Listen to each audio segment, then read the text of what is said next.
সমগ্ৰ অসমতে বৰ্তমান বান পৰিস্থিতিয়ে লক্ষ লক্ষ জনতাক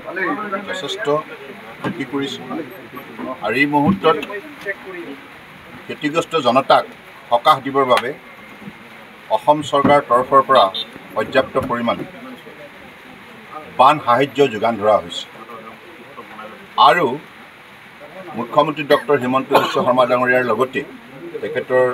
নিৰ্দেশত বিভিন্ন মন্ত্ৰীসভাৰ সদস্যসকলেও আৰু জনপ্ৰতিনিধি বিধায়কসকলেও সাংসদসকলেও ইতিমধ্যে বিভিন্ন জিলাৰ বান পৰিস্থিতি বুজ ল'বৰ বাবে ক্ষতিগ্ৰস্ত ৰাইজৰ ওচৰলৈ গৈছে আৰু তেখেতসকলৰ ক্ষয় ক্ষতি বুজ লৈছে আৰু তেখেতসকলৰ বাবে প্ৰতিখন জিলাতে যাতে প্ৰতিটো সাহায্য শিবিৰত পৰ্যাপ্ত পৰিমাণে অত্যাৱশ্যকীয় সামগ্ৰী যোগান ধৰা হয় এই বিষয়টো তেখেতসকলে বিশেষভাৱে দৃষ্টি দিছে গতিকে মই আজি আহিলোঁ আমাৰ লোকসভাৰ অধিৱেশন সমাপ্ত হোৱাৰ লগে লগে অসমৰ অন্যান্য অঞ্চলৰ লগতে ডিব্ৰুগড় লোকসভা সমষ্টিৰ আমাৰ বহুটা বিধানসভা সমষ্টি যথেষ্ট ক্ষতি হৈছে আৰু এই গোটেই কথাখিনি ডিব্ৰুগড় আৰু তিনিচুকীয়া জিলা প্ৰশাসনে আৰু আমাৰ যিসকল নিৰ্বাচিত প্ৰতিনিধি বিধায়কসকল মন্ত্ৰীসকল তেখেতসকলেও ৰাইজৰ কাষত থাকি ৰাইজক উদ্ধাৰ অভিযানত সহায় কৰিছে আৰু মানুহৰ বাবে খাদ্য সামগ্ৰীৰ লগতে চিকিৎসা ব্যৱস্থা আৰু পশু খাদ্য যোগান ধৰা হৈছে সামগ্ৰিকভাৱে এই সময়ত আমাৰ সকলোৰে মানৱীয় দায়িত্ব যে আমি সকলোৱে বান বিধ্বস্ত অঞ্চললৈ গৈ ৰাইজক সহায় কৰিব লাগে গতিকে মই সকলোকে আহ্বান জনাইছোঁ যাতে আমাৰ যিসকল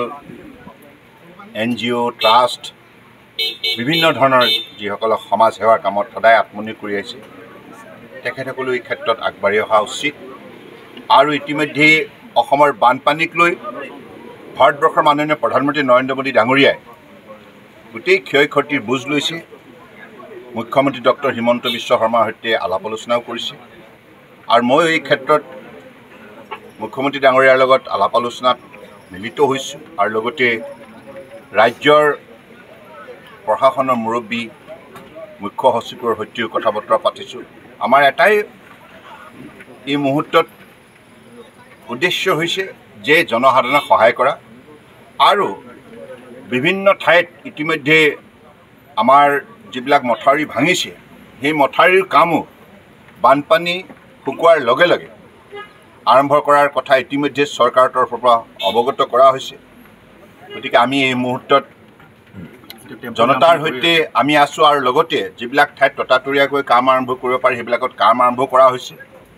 আৰু মই আজি পুৱাৰ ভাগৰ পৰা এতিয়ালৈকে আমাৰ খোৱাং সমষ্টিৰ বিভিন্ন অঞ্চল পৰিদৰ্শন কৰিলোঁ আৰু লগতে ৰিলিফ কেম্পৰ থকা